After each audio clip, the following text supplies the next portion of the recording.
Masih mute Pak Anggus? Ya, terima kasih Pak Mas Prabowo. Juga terima kasih kepada Mas Samsul Bahri ya. Dan satunya lagi tadi Mas siapa? Saya lupa nyatat. Hari Bawono. Pak Hari ya, Mas Hari ya. Oke, jadi ya merespon apa yang disampaikan oleh Pak Samsul Bahri, memang saya juga mencatat gitu ya, ada beberapa memang masyarakat adat yang menganut ajaran leluhurnya, menganut kepercayaan leluhurnya itu masih termarginalkan. Saya juga pernah ke Pulau Buru gitu ya.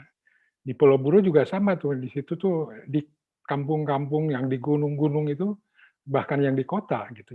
Banyak yang masih menganut ajaran leluhurnya. Nah, mereka dicatat sebagai karena tidak mau mengaku agama yang 6 itu, dia dicatat waktu itu masih dikosongkan. Nah, yang artinya mereka menganut ajaran leluhur dan mereka memang belum berorganisasi sehingga tidak terjangkau layanan baik oleh pemerintah daerah maupun oleh pusat gitu.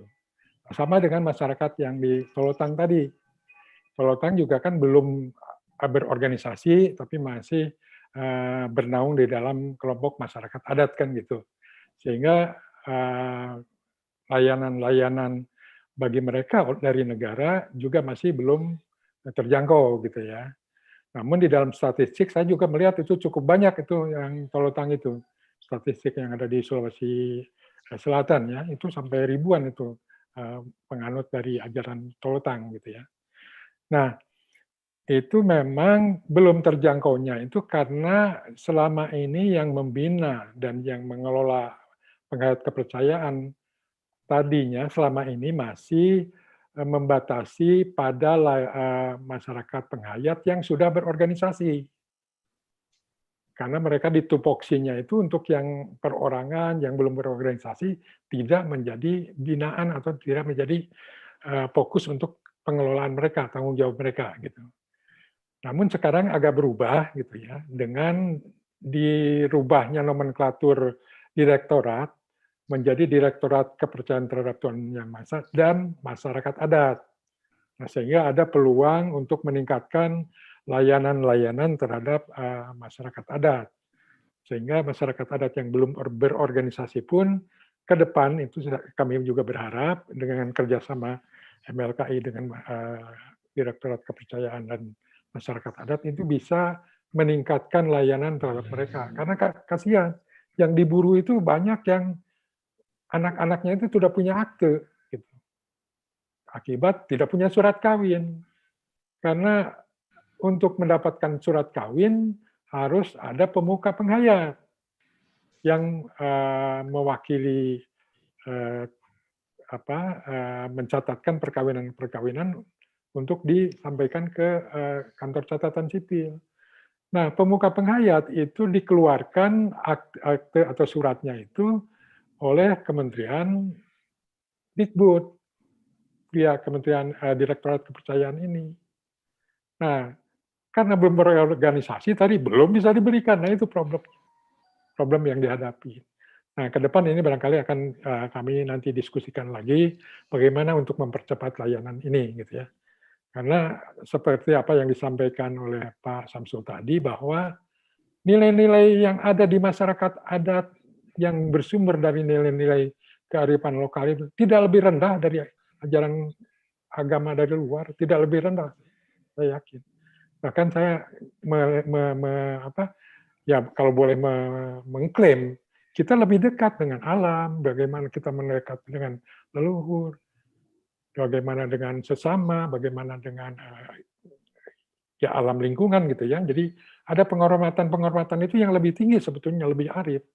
Nah, ini kan potensi untuk menjaga keberlangsungan kehidupan kan sebetulnya. Ini barangkali. Kemudian yang kedua dengan Mas Hari Bawono ya. Ya, memang ini soal nomenklatur, soal terminologi memang ini sejarah panjang juga gitu ya. Kalau kami lihat sebetulnya kenapa Hindu menggunakan dharma? Kenapa Buddha menggunakan dhamma. Di Islam juga kalau dilihat aslinya ada istilah din, ada ni'lah, ada mi'lah gitu ya. Di Kristen juga Katolik juga bukan agama nomenklatur aslinya. Justru saya melihat kalau dilihat di kamus, agama itu justru terminologi bahasa asli Nusantara, bahasa Kawi. Gitu. Dan kalau dilihat naskah-naskah kuno banyak yang terminologi yang ada kata gamanya. Ada agama, ada derigama, ada tuhagama, ada guru gama, ada adigama, ada parigama. Itu misalnya saya baca di naskah kuno Siksa Kandang Karsian. Itu istilah-istilah itu muncul. Zaman Majapahit muncul ada Nagara Kartagama gitu ya. Nah, jadi begitu saya lihat di kamus bahasa Kawi, gama ini artinya patokan. Kalau yang orang luar umum kan mengartikan gama itu kacau. Kalau gama itu berarti kacau, berarti negara Kartagama apa artinya? Negara sejahtera kacau, masa begitu? Nah, jadi sebetulnya gama itu patokan, A itu dari H itu dari Kang Hana itu Tuhan. Jadi agama itu patokan Tuhan, arti pengertiannya. Sehingga di naskah kuno yang di Amanat Galunggung saya baca, tingali, artinya lihatlah agamanya Pare, agamanya Padi. Waktu awal-awal dia keluar bunga dan menengadah ke atas. Tapi makin lama makin berisi, makin merunduk. Begitulah agamanya Pare. Jadi manusia juga harus mengikuti itu. Makin berilmu, makin merunduk. Itu ada di Amanat Galunggung. Di naskah kuno juga. Gitu. Nah, jadi saya punya pemahaman agama itu justru bahasa Kawi dan memang diperkuat oleh tadi. Nah, tapi dalam proses sejarah tadi kan masuk Hindu mengajarkan tentang soal ajaran-ajaran ketuhanan. Oh, disebut aja agama Hindu, datang Buddha, agama Buddha, datang Islam, agama Islam.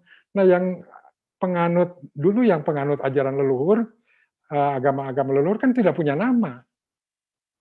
Hanya karena sudah melekat dalam kehidupan gitu ya. Butuh nama itu setelah ada yang dari luar membawa label identitas, baru ada kebutuhan identitas lokal kan gitu. Sehingga kalau dilihat misalnya istilah Sunda Wiwitan itu juga muncul tahun 67. Sebelumnya nggak tahu apakah Jati Sunda, ada macam-macam namanya gitu ya. Ada Kapitayan, macam-macam. Jadi berdasarkan sifat. Nah, itulah nama itu. Kemudian setelah ini diklaim oleh yang dari luar, yang dari dalam tidak boleh lagi mengaku sebagai agama. Kan itu. Apalagi tadi di stigma oleh ini. Ini adalah kepercayaan. Di sejarah disebut bukan agama. Ini kepercayaan. Kepercayaan nenek moyang, kepercayaan nenek moyang. Kemudian muncullah istilah aliran kepercayaan.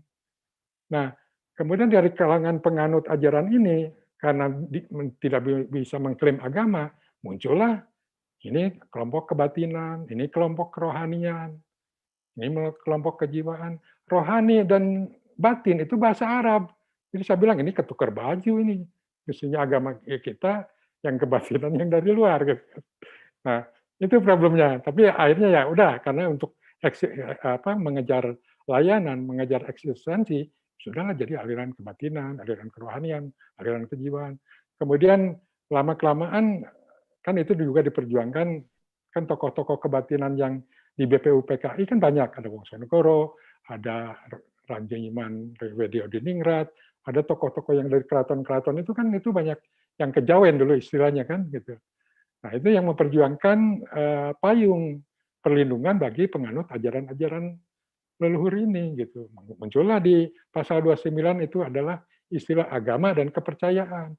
Nah, yang mengusulkan terminologi kepercayaan itu Mr. Wongsonegoro. Mr. Wongsonegoro adalah tokoh kebatinan.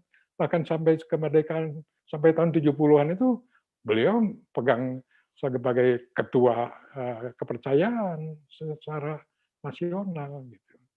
Nah, kemudian tadi muncul kepercayaan disebut aliran. Nah, kami tidak terima dengan disebut aliran. Karena aliran itu konotasinya ini ada saluran induk kemudian terpecah bagian-bagian, itulah jadi aliran-aliran. Nah, sehingga waktu ada waktu itu tahun 80-an, Menteri Agama menyatakan para penganut aliran kepercayaan supaya kembali ke induk agamanya masing-masing, kita bertanya, induknya yang mana? Kan gitu. Jadi di situ terjadi ini. Akhirnya kita tidak mau disebut aliran kepercayaan. Muncullah istilah kepercayaan terhadap Tuhan Yang Maha Esa. Dan itu diusulkan di dalam perundang-undangan, muncullah di dalam GBHN. Sehingga dalam terminologi formal, istilahnya agama, dan satunya lagi adalah kepercayaan terhadap Tuhan Yang Maha Esa. Kemudian tahun 78 dengan Kepres dibentuk wadah yang membina dan mengelola masyarakat kepercayaan ini disebut Direktorat Pembinaan Kepercayaan terhadap Tuhan Yang Maha Esa atau disingkat Direktorat Bina Hayat waktu itu.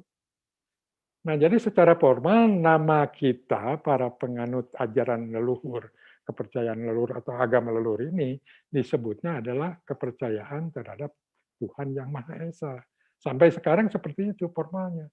Jadi begitu disebut aliran kepercayaan, apalagi muncul Bakor Pakem, Badan Koordinasi Pengawasan Aliran Kepercayaan, kita tidak terima. Tidak terima kita kalau seolah-olah dicurigai sebagai kelompok yang sesat, kelompok-kelompok yang ini. Nah itu. Nah kemudian belakangan muncul ya agama leluhur dibangkitkan lagi, atau agama lokal, agama pribumi, macam-macam. Nah bagi kita memang masih terbelah ya di kelompok masyarakat pengayat sendiri. Ada yang ingin menjadi agama, kembali jadi agama namanya. Kemudian ada yang tetap bertahan, sudahlah kepercayaan terhadap Tuhan Yang Maha Esa. Toh yang kita perjuangkan adalah kesetaraannya. Jadi kita bukan soal ngejar nama sebagai agama atau bukan agama, tapi kesetaraannya. Jangan kita diperlakukan lebih rendah dari agama-agama yang dari luar. Jadi kita ingin setara, hak-haknya juga. Tidak boleh lagi ada diskriminasi. Dan kita juga selama ini udah nyaman dibina dengan Kementerian Dikbud gitu ya. Asal tadi jangan ada diskriminasi.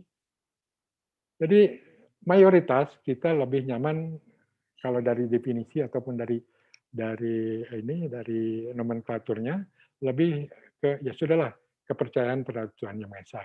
Karena itu didukung oleh peraturan perundang-undangan gitu. Itu apa namanya yang kita harapkan gitu ya. Makanya sampai sekarang kan kita terus memperjuangkan untuk kesetaraan.